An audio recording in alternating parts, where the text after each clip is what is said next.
नमस्कार, मैं हूं संजीव त्रिवेदी और मेरे साथ सुकेश रंजन।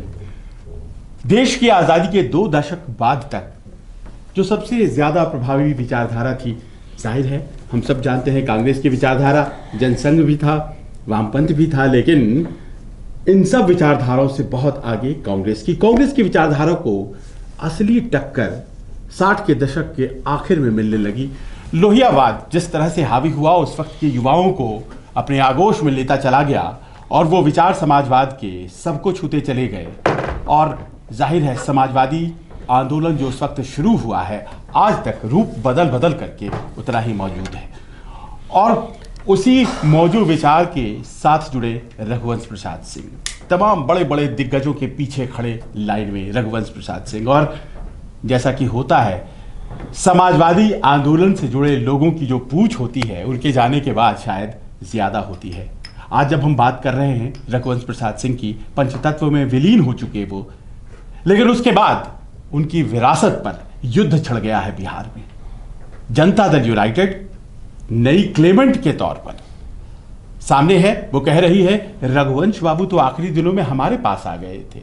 लेकिन राष्ट्रीय जनता दल का दावा है कि 32 सालों तक जिस नेता ने हमारे साथ अपनी राजनीति की पारी खेली हो, वो जनता दल यूनाइटेड या दूसरी जगहों पर कैसे जा सकते हैं। और सब कुछ समट के आ गया है उन 4 चिट्ठियों पर जो रघुवंश प्रसाद सिंह ने अपने जीवन के आखिरी दिनों में लिखी थी। सुकेश, बहुत बड़ा प्रश्न है, क्या कोई व्यक्ति अपने आखिरी दिनों में विचार बदल सकता है, वो दूसरी तरफ जा सकता है? और ये जो लेगेसी की लड़ाई, जो विरासत की लड़ाई है, सियासी विरासत की लड़ाई, ये कैसे फैलता देख रहे हैं बिहार चुनाव में इस बार? संजीव, जब आप अपनी ओपनिंग कमेंट्स दे रहे थे तो एक शेर याद आया मुझे कि जब तक बिका न था तो कोई पूछता न था, जब तक बिका न था तो कोई पूछता न था, तुमने मुझे खरीद के अनमोल कर दिया। जी बिल्कुल। अब रघुवंश बाबू की लेगेसी की बात हो रही है, रघुवंश बाबू की चिट्ठियों की बात हो रही है। जो लोग रघुवंश प्रसाद सिंह को राजनीतिक तौर पे थोड़ा भी जानते हैं, ज़्यादा जानने वाले छोड़ दीजिए, तो उनको मालूम था कि वो आखिरी दिनों तक एक्टिव थे, एक पॉलिटिकल स्टूडेंट की तरह थे। वो चुनाव हारे या जीते, वैशाली उनके दिमाग में था। जहां तक चिट्ठियों का सवाल है, चिट्ठियां लिखते रहते थे वो। हम लोगों ने लंबा उनका एक कार्यकाल देखा है, मंत्री के तौर पे 5 साल, सांसद के तौर पे 5 साल, उसके पहले भी सांसद के तौर पे बहुत एक्टिवली पार्टिसिपेट किया करते थे डेमोक्रेसी में। वो क्या है डेमोक्रेसी? संवाद है। संवाद के लिए चिट्ठियां हैं। पहले मेल्स का जमाना नहीं था, चिट्ठियां लिखी जाती थी, एक्नॉलेजमेंट आता था, चिट्ठियों का जवाब आता था। ऐसी बहुत सारी चिट्ठियां लिखी हैं उन्होंने। बहुत सारी चिट्ठियां मुख्यमंत्री को लिखी हैं, जब आरजेडी में थे तब भी, मंत्री थे तब भी। बहुत नेस्टी लेटर्स लिखे हैं उन्होंने। मुझे याद है जब वो केंद्र में मंत्री हुआ करते थे तो मुख्यमंत्रियों को जो चिट्ठी लिखी है उसमें बिहार के मुख्यमंत्री को भी चिट्ठी थी। कई बार सजेस्टिव होती थी, कई बार विचारधारा के स्तर पे जो एक लड़ाई होती है उसके लिए चिट्ठी थी। तो मैंने वो तमाम दौर देखा है। ये बात सही है कि कल तक जिस आरजेडी में उनकी पूछ कम हो गई थी, लोग कहते हैं तेजस्वी के आने के बाद कम हो गई, ऐसा नहीं है। आरजेडी एक बड़ी डोमिनेंट पार्टी है। आपको मालूम है कि लालू प्रसाद यादव एक बड़े डोमिनेंट नेता हैं। वो शायद सबकी सुन के एक डेमोक्रेटिक तरीके से फैसला लें, कोई जरूरी नहीं है हर मामले में ऐसा होगा। जो आरोप उन पर लगता है उसमें कतिपय सच्चाई भी है कि जब खुद नेता नहीं रहे तो राबड़ी देवी नेता हुई, जब राबड़ी देवी नहीं रही तो तेजस्वी नेता हुए, तो घर में ही उन्होंने सत्ता बांट दी। यह आरोप भी उन पर लगा और वो सत्य आरोप है।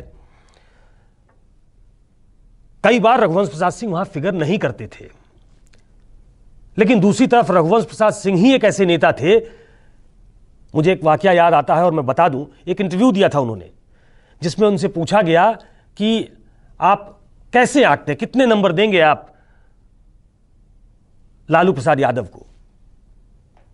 तो उन्होंने कहा कि पॉलिटिकल मैनेजमेंट में 10 में 10, गवर्नेंस में 10 में 0। यह बात कह के भी आरजेडी में रेलेवेंट बने रहना, आरजेडी में बने रहना, यह भी उसी पार्टी में हो सकता था। यह बात सही है, और यह रघुवंश प्रसाद सिंह के साथ ही हो सकता था।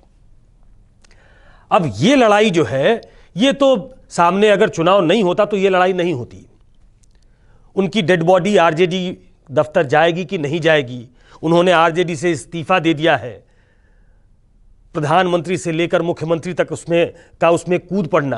प्रधानमंत्री ने भी अपने संबोधन में कहा कि हाल के दिनों में वो विशेष चर्चा में भी थे, और मैं कहूंगा नीतीश जी से कि उन्होंने जो कहा है वो होना चाहिए। नीतीश जी के पीआरडी डिपार्टमेंट ने तुरंत चिट्ठी जारी की कि नहीं, मुख्यमंत्री जी ने तो अगले ही दिन उनको चिट्ठी लिख के बताया था कि हम ये काम कर रहे हैं और ये बहुत जल्दी ये भी हो जाएगा। तो ये बात सही है कि अब रघुवंश प्रसाद सिंह को कोऑप्ट करने की कोशिश हो रही है। एक कहता है कि हमारे ही थे, वो कहीं गए ही नहीं थे। लालू प्रसाद यादव ने भी लिख दिया कि आप कहीं नहीं जा रहे हैं। दूसरे हैं कि भाई आप तो संभाल के रख नहीं सके। उन्होंने जो चिट्ठी लिखी, उस चिट्ठी में उनका दर्द था, उनकी पीड़ा थी, उनकी व्यथा थी, और हम तो बड़ा सम्मान करते थे उनका।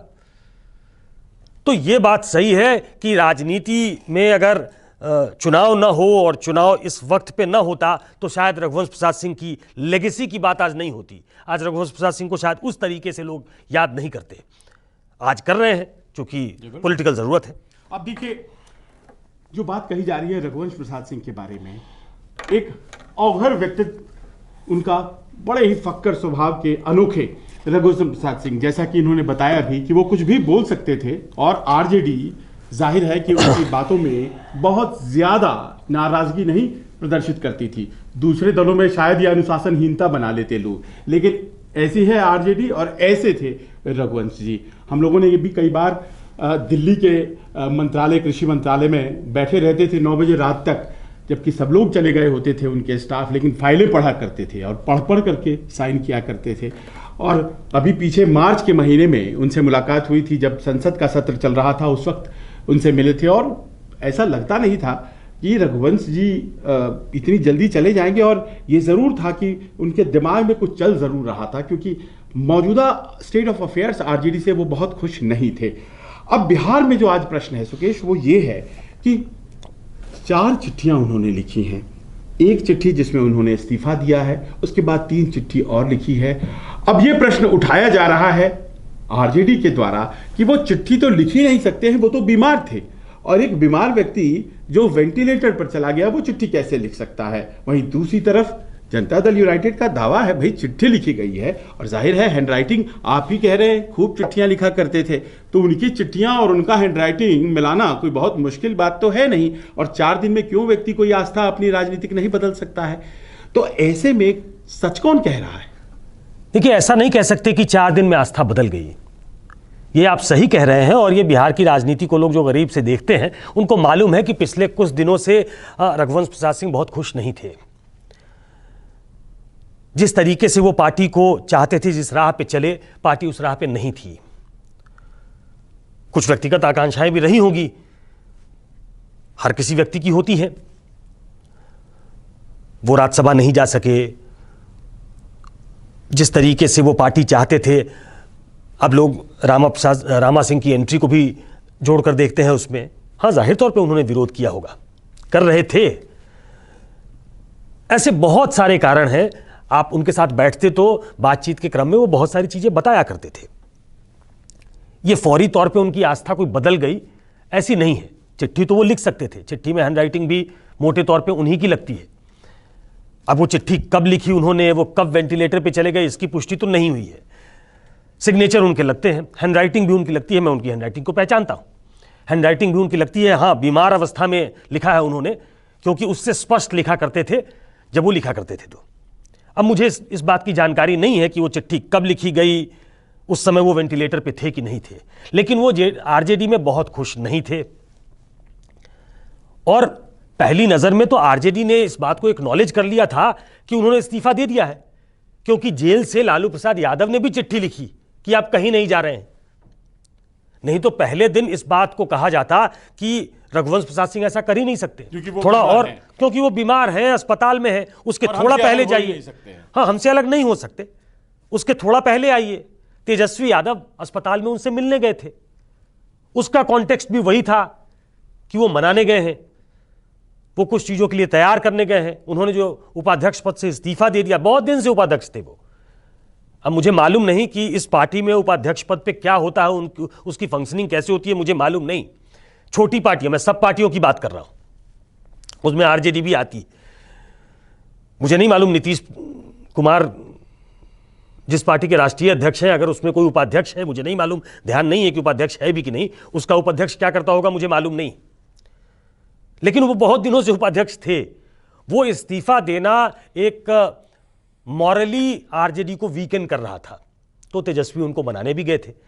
तो कोई हवा में ये बात नहीं थी कि उन्होंने इस्तीफा दे दिया। आरजेडी से वो नाराज चल रहे थे, जिसकी वजह से तेजस्वी उनको मनाने गए थे। आपने पहले एक्नॉलेज भी किया कि आरजेडी, रघुवंश बाबू ने आरजेडी से इस्तीफा दे दिया है, इसलिए लालू यादव की चिट्ठी भी आई।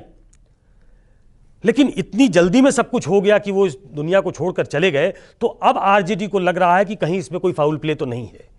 उसमें बहुत सारी चीजें कही जा रही हैं कि उनके बेटे को लालच दिया गया है, उनके बेटे को यह कहा गया कि तुम जेडीयू में चले जाओगे। आरजेडी की तरफ से यह कहा जा रहा है कि हम तुमको विधान परिषद में भेज देंगे, तुम हमारी तरफ चले आओ।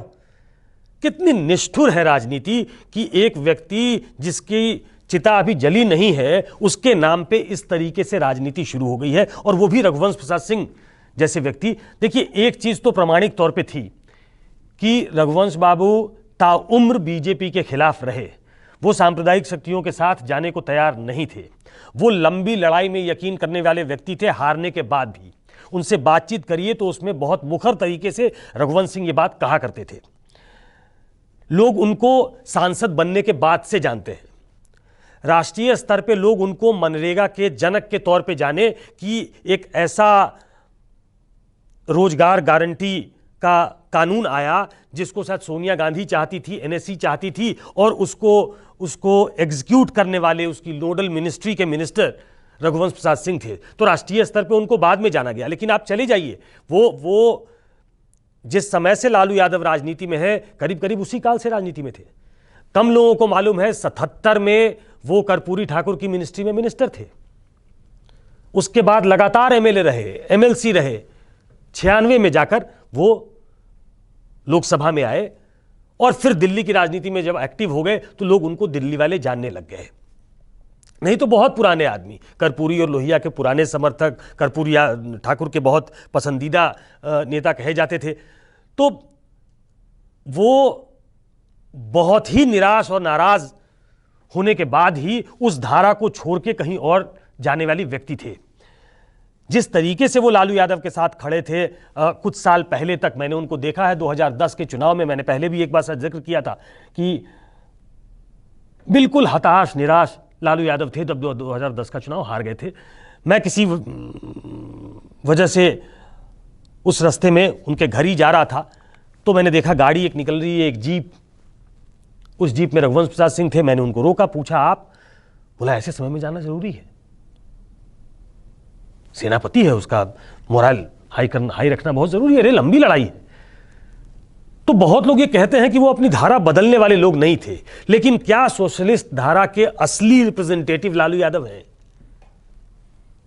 ये एक बड़ा सवाल था। क्या ये कौंध गया था रघुवंश प्रसाद सिंह की दिमाग में कि जिस धारा से वो बिलोंग करते हैं, जिस व्यक्ति के साथ वो खड़े रहे 32 साल, क्या सही में वही समाजवाद है? क्या वही समाजवाद का कि ये धारा आगे ले जाएगा? क्या परिवार में ही समाजवाद बट के रह गया? क्या उनके दिमाग में ये था जिसकी वजह से वो आखिरी दिनों में बिल्कुल निराश हो चुके थे और इस लेवल तक पहुंच गए थे कि उन्होंने पार्टी से इस्तीफा दे दिया जैसा कहा जा रहा है?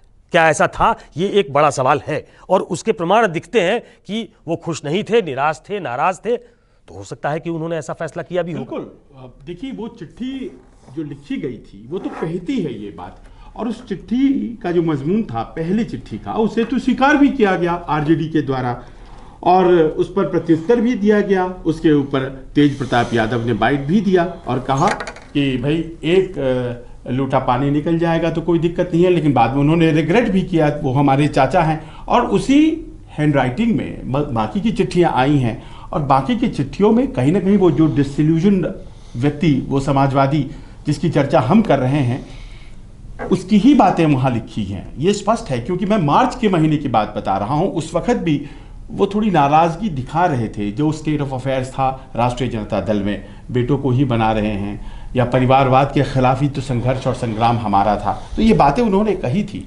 अब आज की तारीख में जब हम बैठे हैं उनकी लेगेसी के बारे में बात करने के लिए, तो प्रश्न यहाँ ये है सुकेश कि क्या वो लेगेसी है, उसको एक्चुअल टर्म्स में हम अगर ट्रांसलेट करें तो उसके मायने बिहार चुनाव में क्या हैं? जनता दल यूनाइटेड क्यों चाहती है रघुवंश सिंह का साथ, एक ऐसे व्यक्ति का साथ उनके बेटे के जरिए, है ना, जो अब इस दुनिया में नहीं है और हमेशा आरजेडी से आइडेंटिफाई होता है? क्या वो 5% के आसपास, थोड़ा कम थोड़ा ज्यादा राजपूत वोट बिहार के, जिसको कि आज की तारीख में कहीं ना कहीं हृदय से दुख हुआ है कि भाई हमारे बड़े नेता थे वो चले गए हैं और राष्ट्रीय जनता दल ने उनका सम्मान नहीं किया, या फिर राजपूत समाज से इतर वो कुछ वोटों को भी इन्फ्लुएंस किया करते थे, वो नाराज हो जाएगा? उनका अपना एक बड़ा ऑरा था। क्या ये केवल वोट है, या फिर आपको लगता है कि इसके बियॉन्ड कहीं ना कहीं वो एक समाजवादी आंदोलन के पहरुआ थे, और उस समाजवादी आंदोलन जिसके विचार से बिहार ओतप्रोत होकर कई दफे वोट कर चुका है, उस धारा को पकड़ने की कोशिश नीतीश उनके लेगेसी में कर रहे हैं? मैं आपकी दूसरी बात से ज्यादा सहमत हूं। 5%, 6% राजपूत वोट हैं और रघुवंश बाबू को के जाने से वो कहीं ना कहीं मर्माहत है। उनसे ज्यादा दुखी इस धारा को जो लोग बिलोंग करते हैं वो है। ये धारा बट गई है और सोशलिस्ट लोग जो है टूटते रहे हैं, जुड़ते रहे हैं। इनसे आपस में भी अगर बात करें तो आपको यही बताएंगे कि हम टूटते भी हैं, जुड़ते भी हैं, टूटते भी हैं, जुड़ते भी हैं। ये हमारा क्रम चलता रहता है। उसका थोड़ा हिस्सा नीतीश कुमार ने अपने साथ रख लिया, थोड़ा पासवान जी ने अपने पास रख लिया, थोड़ा लालू जी ने अपने पास रख लिया। रघुवंश प्रसाद सिंह की सो कॉल्ड लेगेसी को कोऑप्ट करने के पीछे वजह यह है, पहला, डायरेक्टली हिट करना है यादव फैमिली को। लालू यादव के साथ ऐसा कोई इतना बड़ा व्यक्ति नहीं था जिसने लालू यादव का साथ ऐसे छोड़ दिया। जो 5 बार विधायक रहा हो, जो 5 बार सांसद रहा हो, जो केंद्र में मंत्री रहा हो, जो राज्य में मंत्री रहा हो, जो विधानसभा में चेयर पे रहा हो, ऐसा कोई बड़ा व्यक्ति लालू यादव पे कटाक्ष करते हुए, उनसे दुखी होके, उससे निराश होके, उनकी समाजवादी सोच पे प्रहार करते हुए, चोट करते हुए छोड़ के चला जाए, ऐसा कोई दूसरा व्यक्ति नहीं था।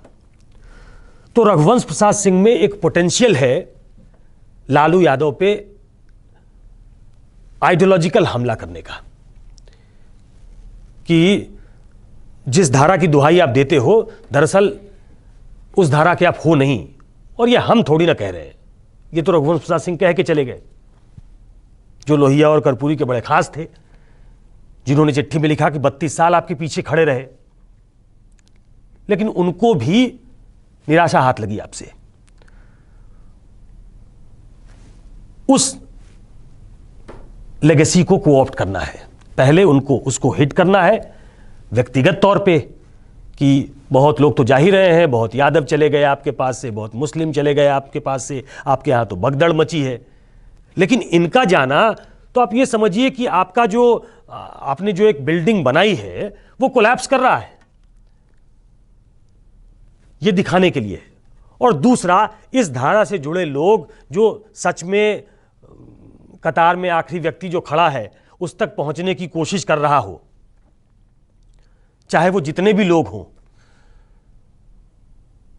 जिनको रघुवंश प्रसाद सिंह छूते थे, चाहे वो एक व्यक्तिगत समुदाय से आते हों, चाहे वो पिछड़े हों, चाहे वो गरीब गुरबा व्यक्ति हो, उसको भी हिट करने की कोशिश है, उसको एक संदेश देने की कोशिश है कि दरअसल रघुवंश प्रसाद सिंह इनको छोड़ के हमारे पास आने वाले थे, वो हमसे ज्यादा उम्मीदें रखते थे, ये लालू प्रसाद यादव से उम्मीद नहीं रखते थे। तो बड़े मतलब जाते जाते वो भी राजनीति के एक तरीके से हथियार बन गए हैं कि दोनों पक्ष एक दूसरे पे उनके नाम पे चला रहा है। दुखद है ये, लेकिन चलिए इसी बहाने रघुवंश प्रसाद सिंह की लेगेसी उन लोगों को समझ में आएगी जो दर्शक सुन रहे होंगे। कम लोगों को मालूम होगा कि ऐसी लेगेसी थी। मैं एक आध दो घटनाएं बता दूं, मतलब कितना सिंपल व्यक्ति, एक बार दो बार एमएलए, और बिहार के संदर्भ में कहना चाहता हूं अपने इलाके के एमएलए को देखिए, एमपी को देखिए, पता लग जाएगा आपको। सबके पास बड़ी बड़ी गाड़ियां हैं, सबके पास सिक्योरिटी होगी। जो व्यक्ति इतनी बार एमएलए और इतनी बार सांसद रहा हो, मैं एक वाकया आपको बताता हूं संजीव। शनिवार का दिन था, उनको ऑफिस जाना था, छुट्टी होती थी, तो एपीएस को कहा गया कि साहब ऑफिस जाएंगे। वो जल्दी से पहुंचा, गाड़ी आने में देर हो गई क्योंकि गाड़ी मंत्रालय में खड़ी थी, ड्राइवर कहीं और था। तो वो तैयार होकर बैठे हुए थे, थोड़ी देर तक इंतजार किया, तो एपीएस पीछे पीछे फाइल लेकर और रघुवंश बाबू आगे आगे कि अरे पास में है, चलो चलते हैं। तो निकल गए तो एक बस वाले ने रोक दिया। वो रेड लाइन और ब्लू लाइन बस का जमाना था कि बाबा आइए बैठ जाइए। तो एपीएस ने कहा अरे कैबिनेट मंत्री क्या कर रहे हो तुम लोग, जाओ जाओ। उन्होंने भी हंसते हुए कहा कि नहीं नहीं पास में जाना है। और करीब करीब जब वहां पहुंच गए थे तब भागते हुए वो गाड़ी लेके पहुंचा, बोला अरे अब तो पहुंच ही गए। इतना सरल व्यक्ति, और जिसके दिमाग में ये बात सही है कि विपक्षी भी उनसे जो राजनीति में उनसे विचारधारा के स्तर पर सहमत नहीं था, वो भी रघुवंश प्रसाद सिंह को बड़े हाई स्टीम में रखता था। इन्होंने सादगी की बात की। हम दोनों जाया करते थे, एक ही बार वो लंच पर बुलाया करते थे हम लोगों को, साल में एक बार, जब मकर संक्रांति के रोज चूड़ा और दही का कार्यक्रम रखा करते थे, और अपने वहाँ से वैशाली से लेकर के पहुँचते थे बोरे में लाद करके, और सब कुछ बताते थे कि लेकर आए हैं। तो सिंप्लिसिटी की दास्तान उनकी ऐसी थी, और क्यों ना हो, क्योंकि वो जो समाजवादी आंदोलन था जिसके पहरुआ थे रघुवंश प्रसाद सिंह, जाहिर है वो लेगेसी लोहिया और कर्पूरी और वो संयुक्त सोशलिस्ट पार्टी संसोपा, कहते थे कि संसोपा की यही है गांठ, पिछड़ा पावे 100 में 60। और ये जो पिछड़ा पावे 100 में 60 आखिरी तक उनका स्लोगन था, यही था कि पिछड़ा पावे 100 में 60, संसोपा ने बांधी गांठ। और ये संयुक्त सोशलिस्ट पार्टी के बारे में तो आज पता नहीं कितने नेता जानते भी हैं कि नहीं। वहां से वो सियासत शुरू होती है, तो जाहिर है कि वो बहुत आसानी उसके जिला के अध्यक्ष थे एक जमाने में वो। हाँ, किसी और दल में वो प्रवेश कर जाएंगे जब तक कि वो डिसल्यूजन न हो जाए, ऐसा है नहीं। लेकिन ये हकीकत है, उन्होंने चिट्ठियां लिखी थी। जाहिर है देखिए ये बात चलेगी, लेगेसी की लड़ाई होगी आखिर में। लेकिन रघुवंश प्रसाद सिंह जिस चीज के लिए खड़े थे, जिस बात के लिए उन्होंने वो चिट्ठियां लिखी थी, जाहिर है इस चुनाव में वो बार बार चिट्ठी आएगी और आरजेडी और जेडीयू से सवाल भी करेगी कि आप क्या इस लायक हैं कि उस लेगेसी का सियासी फायदा उठा पाए। आज बस इतना ही। हमें और सुकेश को दीजिए इजाजत। नमस्कार। नमस्कार, मैं हूं मानक गुप्ता। अगर आपको हमारा ये वीडियो पसंद आया हो तो इसे लाइक और शेयर जरूर करें, और हाँ, हमें सब्सक्राइब और फॉलो करना ना भूलें ताकि आप देश और दुनिया की कोई खबर मिस ना करें। तो जुड़े रहिए हमारे साथ और देखते रहिए News 24।